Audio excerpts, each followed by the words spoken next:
Bhagavate Vasudevaya. So, Hare Krishna, dear devotees, thank you so much for joining today. We want the blessings of Radha, Madhav, Radha Shankar, Krishna Balaram, Bal Gopal, Gauranitai, Srila Prabhupada, Guru Maharaj, and the assembled devotees. I'm going to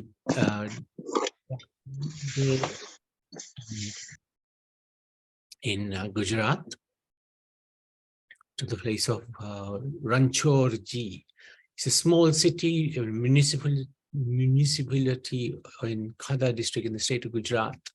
It is prominent for its grand temple of Sri Ranchorji. Dakor, in its earlier phases as pilgrimage center in Gujarat, was famous for Dankanath temple, a place of Shiva worship. In the later phases, it developed into a Vaishnava center with the growing fame of Ranchodraji, form of Lord Krishna, which was built in 1772. Today, this place is known not only as a pilgrimage center, but also a trading center, where one can get the articles related to puja and other rituals. Recently, Dakor is included in one of the 6 major pilgrimage places under Yatradham Vikas Board by Government of Gujarat for development as a well-planned and well-organized pilgrimage place to facilitate the lakhs and lakhs of visiting pilgrims. More than 70-80 lakhs, that's a lot, that's 7 million, 8 million pilgrims visit the place every year, and a continuous increase is witnessed every year. Over the years, much has changed at Dakor. From a small village of Dankapur, it has now transformed itself into a major center of religious and commercial activity in the region.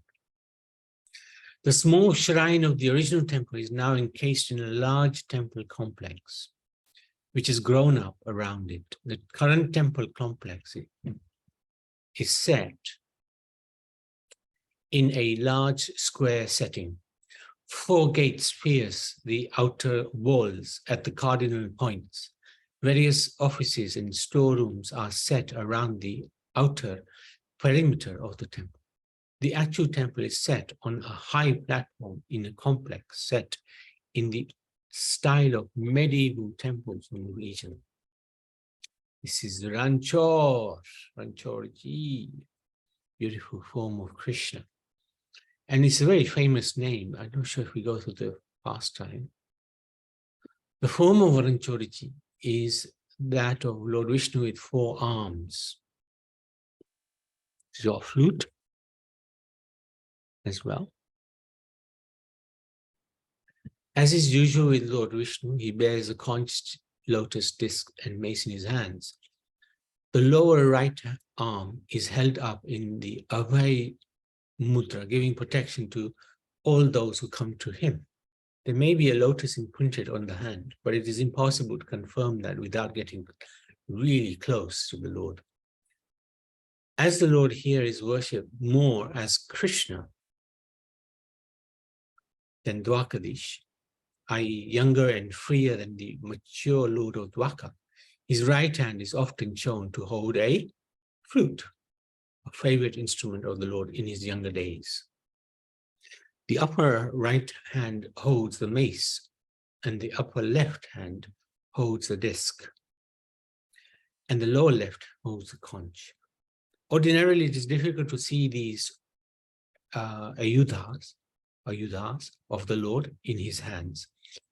During festivals, the hands are encased in gold, gloves of gold studded with gems. The present temple was constructed by Sri Gopal Rao Jagannath Tambekar in 1772 at the cost of rupees 1 lakh, which is a lot of money. It was built with brick walls and stone pillars. It is raised on a high plinth of 168 feet by 151 feet with 12 stone steps on each side and surrounded by a spacious courtyard. It has 8 domes and 24 turrets, the highest of them being 90 feet, making it the tallest temple in the district. The main gate of the temple overlooks the now crowded bank of the lake, Gomati. Silver gates are protected by Vedic gods. So these are the Devatas, Lord Ganesh, Suryadev, Chandradev, etc. Beautifully carved in high relief. The gate leads into the main courtyard. As tradition would have it, drummers sit atop the main gate in a balcony of their own. The Nagar Khana resonates with music during the main darshans and at Aarti times. Till recently, the dome was painted with Sri Krishna's Ras Leela in the classical Bundi style. Recently, this has been replaced by an intricate inlay of mirror work depicting flowers and trellis in a classical Rajput garden. Painted murals from Lord Krishna's life adorn the walls of the audience chamber. A small section at the front of the chamber is rallied off and reserved for women. As with all classical temples, the inner sanctum of Ranchodai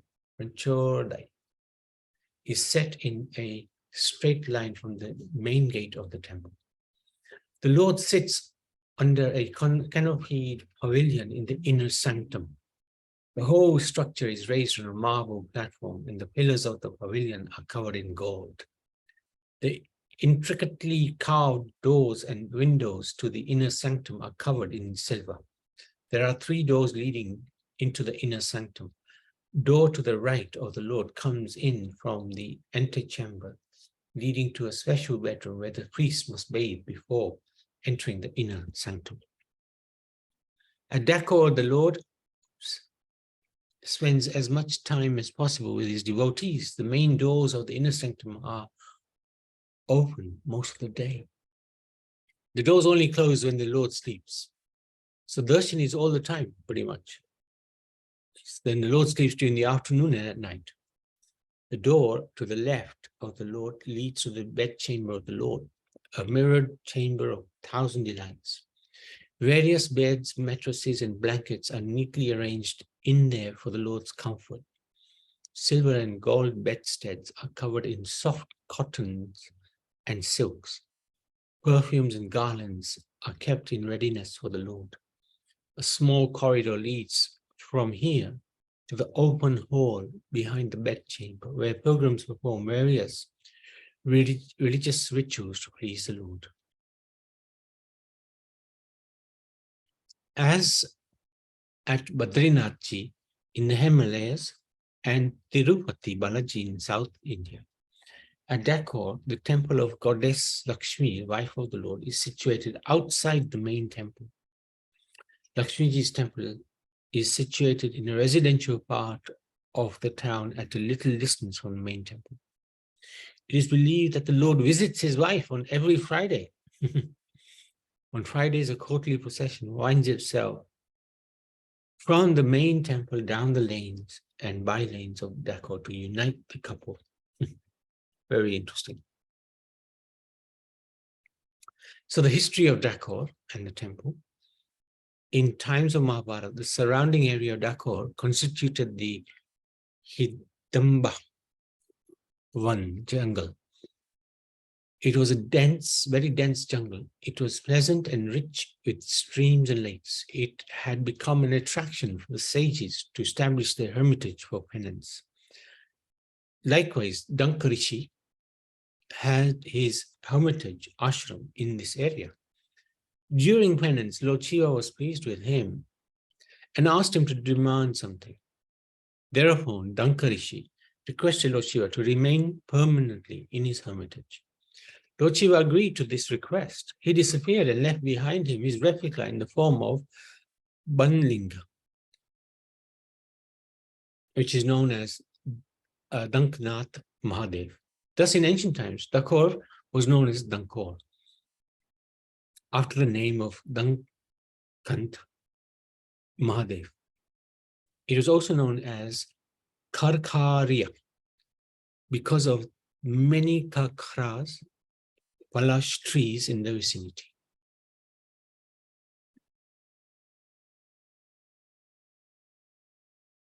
The present Dakor owes its raison d'etre not to Dankarishi, but to Bodhana, a great devotee of Lord Krishna. In his serious work, he's supposed to have lived in Gokul and been a cowherd boy called Vijayanand. On one holy, all the cowherds except Vijayananda worshipped Lord Krishna. His wife too worshipped Lord Krishna, but Vijayanand was proud, stayed at home. Lord Krishna came to his house in disguise of his friend, sent him to perform holy puja.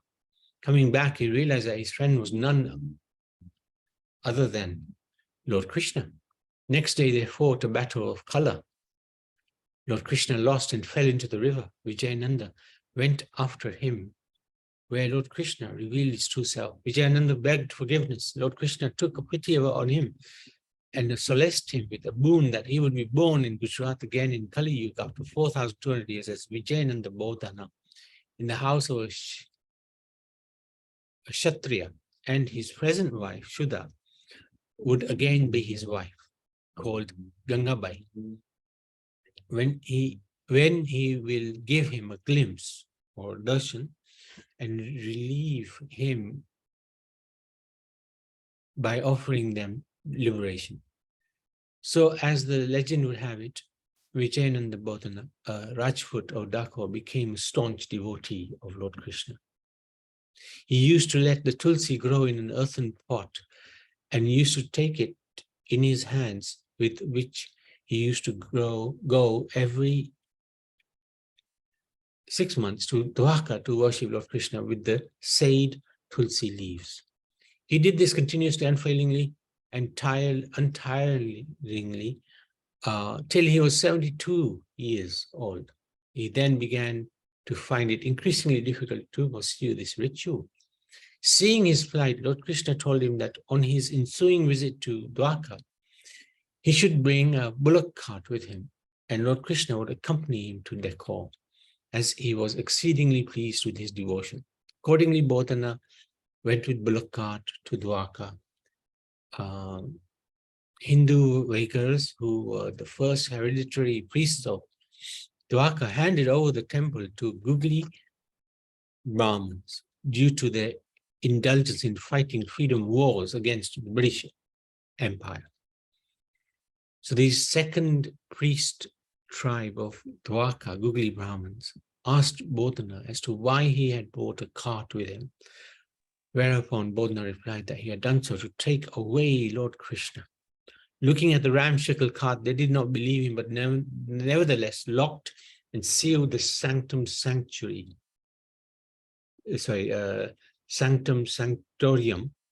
of Dwarka temple for the night. At midnight, Lord Krishna broke open all the doors, awoke Bodhana and told him to take him to Dakor. Shortly afterwards, Lord Krishna called upon Bodhana to rest in the bullock cart and drove the cart himself till they reached the vicinity of Dakor. Here, near Baleshwar Mahadev on Dakor Nandaid Road, they rested for some time, touching and holding a branch of neem tree. He woke up Bodhana and asked him to take over. Since that day, this neem tree is found to have one sweet branch, though the rest of the branches are bitter, and it forms a subject of a well-known Gujarati bhajan. In Dwarka, the Googly Brahmins, finding the murti missing, chased Bodhana and came to Dakor in pursuit. Bodhana was frightened, but Lord Krishna told him to hide the murti in the Gomti tank and meet the Googlies.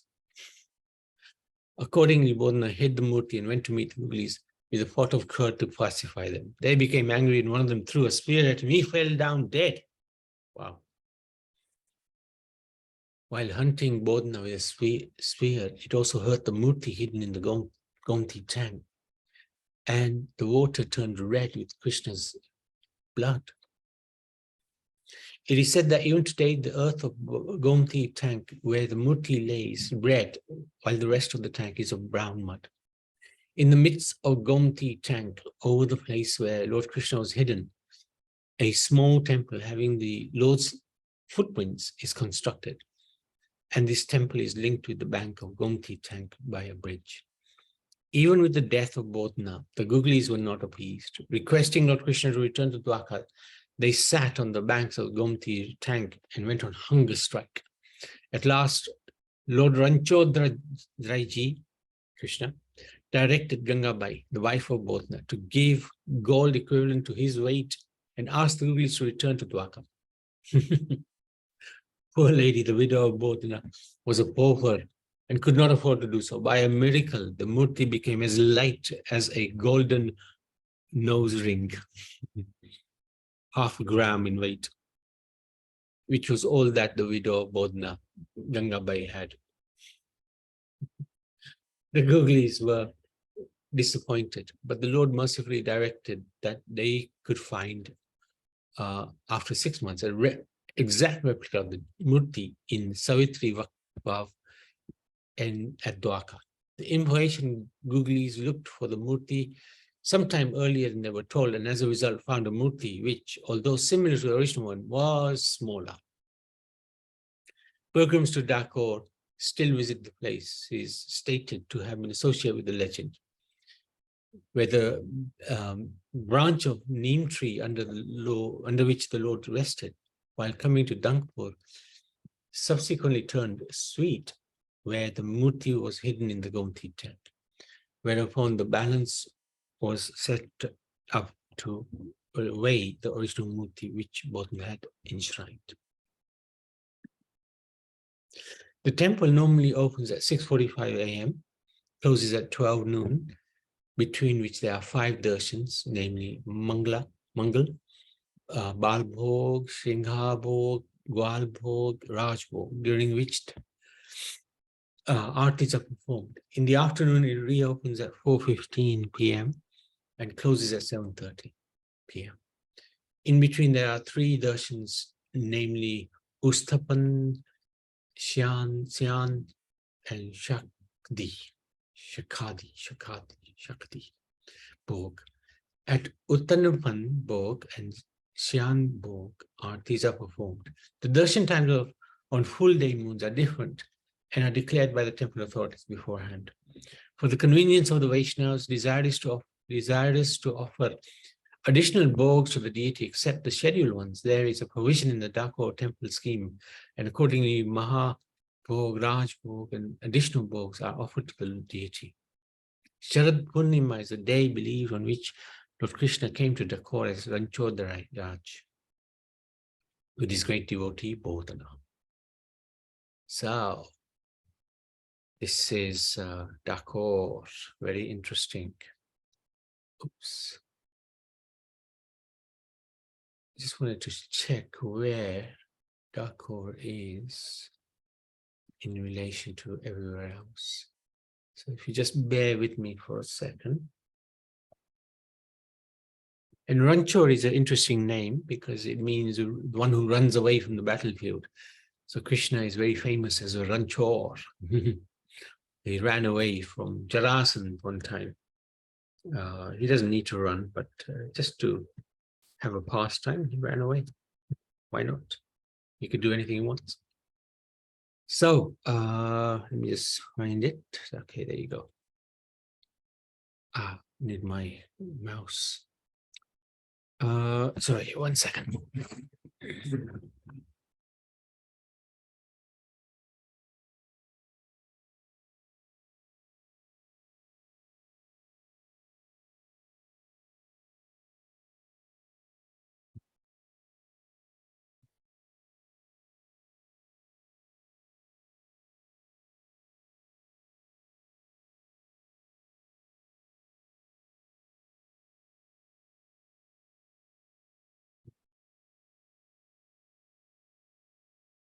So where is Rancho? Where is Dakor? There's Dakor. And Nadiad is here. Ahmedabad is here. So not far from Ahmedabad or Baroda. From Jamnagar is quite a distance. Has anybody, as a matter of interest, been to Dakor at all? Yes, Prabhuji, I've been there. Oh, you have? My Okay. friend lives, my university friend, she has a house. They were born in Dakor and brought up there. And wow. yeah, I visited that with Niranjan Bhai in Aarti, and very nice place, very nice temple. You've seen where it says that where there's a passage where in the Gomti temple where the Mataji is kept, isn't it? Lakshmi ji. Yeah. Yes, like in There's a the town. passage to walk here. Yeah. It's nice, Mhm. nice there. Dakor and surrounded and 4 gates. And I think we also Mm. had one Mahabhojan one day. Oh, very good. Okay, It's good, nice, good. nice. And I'm going to, when I go to India this time in August, and we are going there because my friend has decorated their house, so we can Okay. stay there. And I'm going to visit the temple again. Yes, great. And this is like Yeah, looks it is like very nice, very beautiful very actually. so many people there. This as usual. Yeah. Very interesting.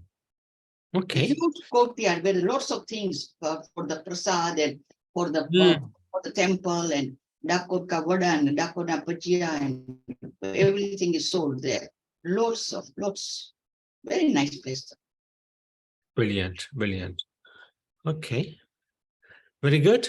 Looking forward to you going there and giving us a feedback. Mm. So let's see if we can do one more. Sorry, let me just find it again. Veraval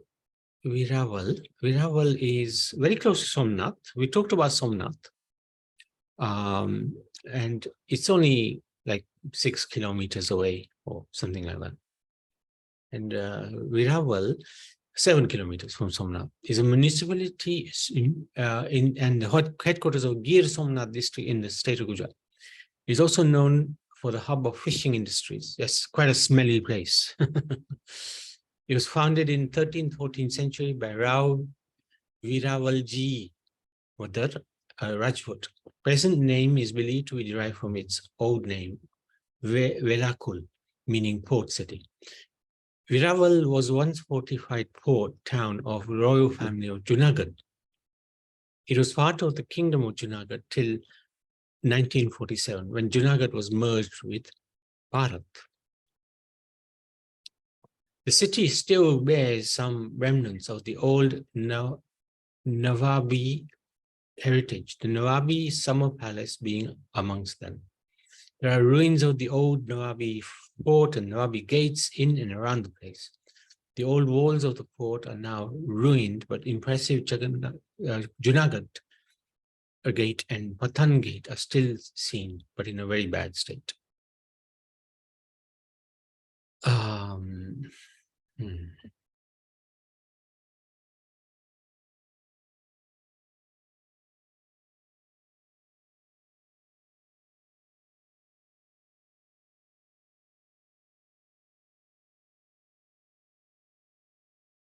I'm just seeing what we are looking at here. This is Veraval is where Lord Krishna was. Here is. Yeah, if you go back, that's the Balkat Tirth, which This is it, huh? yeah, this is Oh, yes. Yeah, I remember this. Good point. So we can skip this bit, I think. Yeah, Balka Tirth. So this is the pastime. The temple at Balka Tirth is known as Mahaprabhuji Vallabhacharya Betak. So he obviously had a lot to do with this place. And a tulsi tree has been planted in Lord Krishna's honor. Banyan trees dot the courtyard of the spectacular Krishna temple that is built in sandstone. Balka Tirth, located in Veraval, is a place where Krishna left his body. Of course, that's not quite accurate because Krishna doesn't have a material body. He has a spiritual body. He doesn't leave his body. He is his body.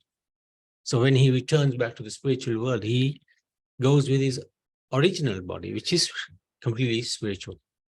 He said that he was killed. Of course, nobody can kill the Supreme Lord. What to speak of the Supreme Lord? Can't even be killed. we are spirit souls, eternal living entities, a tiny part and parcel of God. So if we can't be killed, what's the question of Krishna being killed?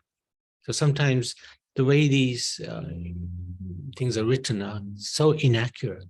Anyway, he said that he left this world by an arrow shot by a hunter called Jara, an act referred to in the Puranas as Sri Krishna Nijdham Pashthan Leela. Balka is part of Lord Krishna's circuit. So Mathura, Vrindavan, Varsana, Govardhan, Kurukshetra, and Dwarka. And it's located 4 kilometers away from the Somnath. So let's look at this pastime. According to Mahabharata, the Kurukshetra war resulted in the death of all the 100 sons of Gandhari. On the night before Duryodhana's death, Krishna visited Gandhari to offer his condolences. Gandhari felt Krishna knowingly did not put an end to the war, and in a fit of rage and sorrow, Gandhari cursed that Krishna, along with everyone else from the Yadu dynasty, would perish after 36 years. Krishna himself knew and wanted this to happen, as he felt that the Yadavas had become very haughty and arrogant. So he ended Gandhari's speech by saying, Tathastu, so be it. After 36 years passed, a fight broke out between the Yadus at a festival who killed each other. His elder brother Balaram left his body through yoga. Krishna retired into the forest, started meditating under a tree. The Mahabharata also states the story of a hunter who became instrumental for Krishna's departure from this world. The hunter Jara mistook Krishna's partly visible left foot for that of a deer. He shot an arrow, mortally wounding him. After Jara realized his mistake while still bleeding, Krishna told Jara, "Oh Jara, you are Vali. You were Vali in your previous birth, killed by myself as Brahm in Treta Yuga. That is true. There you had a chance. Here you had a chance to even it." So sometimes Krishna partakes in the law of karma. Although he's the creator, he's beyond karma, but sometimes he indulges himself. Why not? He can do whatever he wants. And since all acts in this world are done by as desired by me, you need not worry for this. Then Krishna, with his physical body, ascended to his eternal abode, Golok. And this event marks departure of Krishna from the earth. According to Srimad Bhagavatam, Krishna's disappearance marks the end of Dwapar Yuga and the start of Kali Yuga, which is dated 3,102 years before Christ. So we can stop there. Any questions, any comments? So just to see where Veraval is.